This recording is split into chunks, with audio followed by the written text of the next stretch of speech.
YouTubers, good morning. Welcome to Morning Coffee with Mike. Thanks for joining me this morning and accompanying me for a coffee. It is Tuesday morning. It is absolutely gorgeous. It's like 29 degrees Celsius right now. And it is an absolutely gorgeous day we're having. Hey, buddy. Absolutely gorgeous day we're having, and I am bringing in the rays, bringing in the sun. Oh yeah. So how's everyone doing? Hope everyone's having a phenomenal day. Lots going on politically, lots going on scientifically, lots going on pretty much in every angle possible or imaginable.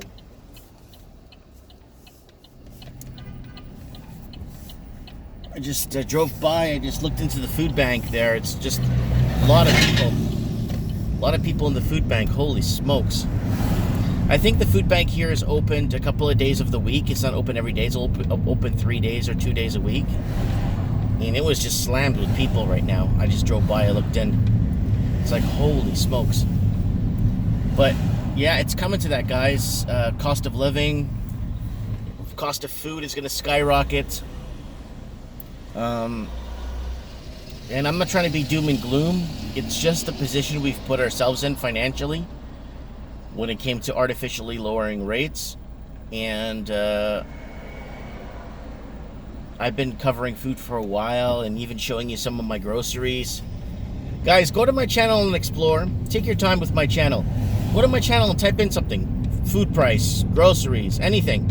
I got over 4,000 videos of documented stuff that's been happening in the last 7, 8, 9, 10 years. You know, food prices are a huge concern. Fuel's a huge concern. You know, capitalism is fantastic if wages could adjust to inflation. I think we'd be okay. I think we just make more money. Oh, price of gas went up again, Tommy. I'm gonna have to give you another $1 raise. You know, because then if everyone did that right across the board, then every employer did that right across the board, then everybody would be spending that much more right across the board, right? And what's concerning is we haven't been saving. We haven't been putting money away. A lot of people haven't been doing that, you know? And that's another concern, you know? So, you know, where we are now a nation of debtors, you know, 10 years ago, people used to build wealth, used to save, used to put money aside. Now I see why people don't have much savings anymore. It's because they just can't afford to put anything aside. But how many people get into that whole buying garbage they don't need? That's the thing, you know? And I'm going to admit, it was maybe pretty much up until my mid 20s, I was still buying crap. Until my mid to late 20s, I started realizing, why do I need all this junk for? You know, why do I have to keep buying stuff, you know? And then that's when I started playing board games, and I started realizing, wait a minute, there's so much fun, everyone could be together, and you have a game for life. You know, you got a game that you guys could play. And that's why I started selling board games 13, 14 years ago. You know, 14 years this summer. It's been that long. I still remember when I ditched my you know, cush, well-paying job to open my game store in downtown Vancouver. I still remember that day. Everyone's like, Mike, are you out of your mind? You're like, yeah, I'm gonna do this. I have a feeling. I got a feeling I can make this work. And it did. It did so well. I had my early retirement basically by traveling and going around the world and seeing different places, and not this passport I have now. The passport I have now only has like 8 or 9 stamps. It's the one before. The passport before has like 33 stamps. Sorry, like 300 stamps. Sorry. I have so many stamps that when I went back to Cuba, okay, the same guy, because I think Cuba stamps on the back of the book, on the last page, I think it was Cuba, or Dominican Republic, I can't remember, stamped it, and looked at it, and noticed he signed it and stamped it the last time I came through. He couldn't believe it. He told me, Mira. I looked, and I said, wow, Mira, ya firmaste? He's like, yeah, I know, I signed this already, you know? And yeah, so that it's interesting, you know, when you get around. And so I experienced that part of life, that part of retirement of life, early. My business was successful after my third year of business. Successful on my first move to a bigger location in the mall. I got out and traveled, and I went to South and Central America a lot. I went to Brazil a lot. My first language is Portuguese, right? So I went to Brazil a lot, and then I started going to other Latin American countries, and I went to Venezuela before it was all like it was still very cautious. Venezuela was very cautious even back in the day, even before. It was you had to keep one eye on everything, you know, back in the day, even in Venezuela. My friend had to transport a Corvette there because they don't have a lot of Corvettes. Somebody wanted to buy a Corvette in Venezuela, so we had to drive it down to Miami, and then we had to port it down by boat.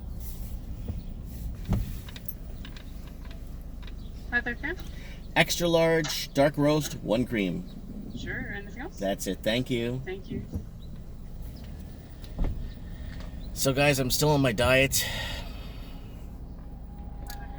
My intermittent fasting. I only eat from 12, and I'm not gonna have my coffee now. It's got cream in it. I only eat from 12 to 8. And come to think of it, I forgot my water. Old Red, my jug. 12 to 8, and it's really working, guys. I am feeling the pinch in the mornings. At night, not too much, because I stop eating sometimes right at 8, so I don't feel that bad when I go to bed. It's, you know, but I'm going to ease into it. Next month, June, so July, I'm going to stop eating at 7, and then August, I'm going to stop eating at 6. And that's when you start, you see change every interval, right? But then I could permanently set it to 6 or 7, like forever. I don't need to eat after 6 or 7 anyway. What's the point, right? After I reach a good level and I'm happy, I think I'll only allow having a glass of wine or drinking with friends in the evening, if it calls for it. If I have people hanging out and stuff. If it calls for it. If it doesn't call for it, I don't care for drinking anyway.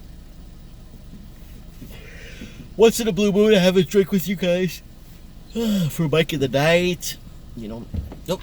Guy drove away without getting his coffee. That's a reverse in the drive-through. Hello. Hi, good morning. How are you? Good, how are you? Good. You guys having a good day? Oh yeah, how about you? Oh, it's phenomenal. Oh, that's great. Thank you. Yeah, have a great day. See you later. Bye. Everybody's so happy to see each other here. I love it. Oh Christ, I love it so much. I love the small town living. I love the, people just acknowledging each other, which is good,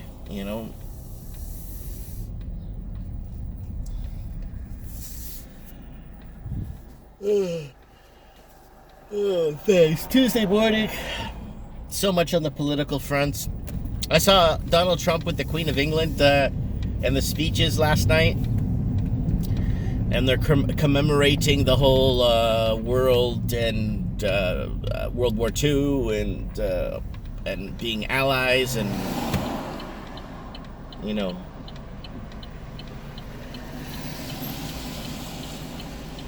which I guess it's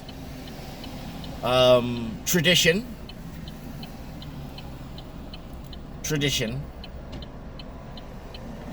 Yeah, I love it how the Queen says, it's kind of interesting how she said, I remember visiting the United States during the Eisenhower administration, and it was like, holy Max. Most millennials have no idea who General Dwight David Eisenhower is. Have no idea who he is. Because he's probably not on a bill. I wonder how many people know who is on the bill and who is the most important person on the bill, on those bills. To me, the most important person on the American money is obviously Andrew Jackson on the $20 bill. Andrew Jackson fought his entire administration to destroy the banking system. Andrew Jackson worked hard to get rid of the banks, foreign banks and foreign entities that were badly invested in the U.S. to basically rob the working poor and the middle class. If it wasn't for Andrew Jackson and what he did, right now in the United States would be severely a good majority. I'm talking like 70 to 85% would be severely impoverished if it wasn't for what Andrew Jackson did back in the day. I remember when someone tried to, I remember in the history books how someone tried to assassinate him, and he ended up literally beating the attacker to death with his cane. And that's what the world needs right now. You know, the world needs more people that stand for the people.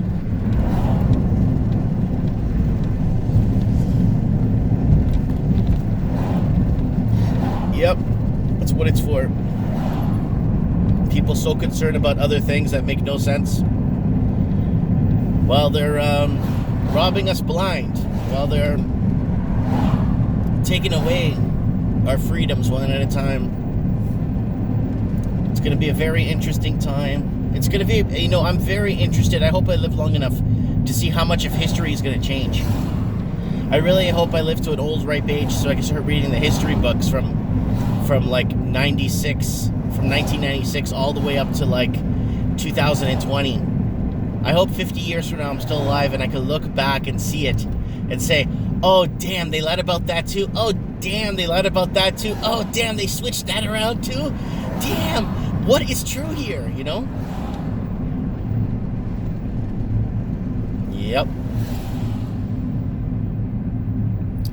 Yeah, you know what, maybe this weekend I might hit up the golf course. I got nothing really major happening. Wow. I don't know why that guy's honking his horn.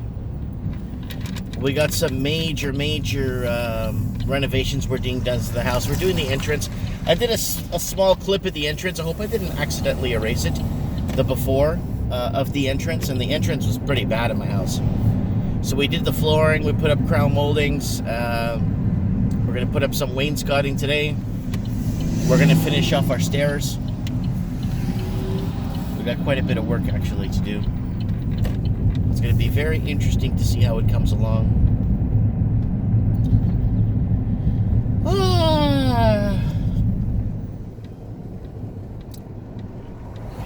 Yeah, it's so good. Anyways, I'm here at the shop. I like to drive around a bit in the mornings. It's really hard when I'm intermittent fasting and I need to exercise. I just feel like puking.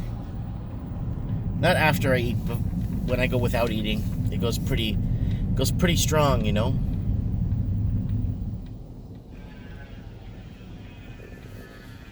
Ah, they're doing renovations on the marijuana store. They're opening a marijuana store right across the street from me here. So it's going to be really interesting to see. I could parallel park one shot, eh?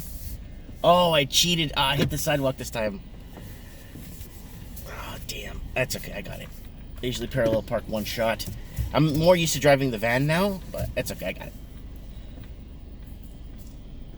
Anyways, yeah, they're opening a marijuana store right here. That green door right there. You can hear them sanding. So it's going to be a marijuana dispensary right across the street from my store. So it's going to be very interesting to see how that plays out. My building is for sale, so we're gonna see what happens there. I already had some tenants come to me and say, "Oh no, Mike, don't worry about it. If she ends up selling this place, come over here." So I got 3 places that already came to see me. It's like, "How much you gonna charge me for rent?" "Oh, don't worry about it, Mike. $500-600 a month." I'm like, "Really?" Because I'm paying $650 here, and your space is bigger. It's like, "Yeah, don't worry about it. I just rather have somebody there because a lot of places are empty, right? It's either they open marijuana shops, liquor stores, or like they don't have stuff like toy store, like what I do, right?" And I've been very successful at what I've been doing. Pretty much bought me my entire life and raised my family. Let me know what you guys think. Comments below. Thanks for watching.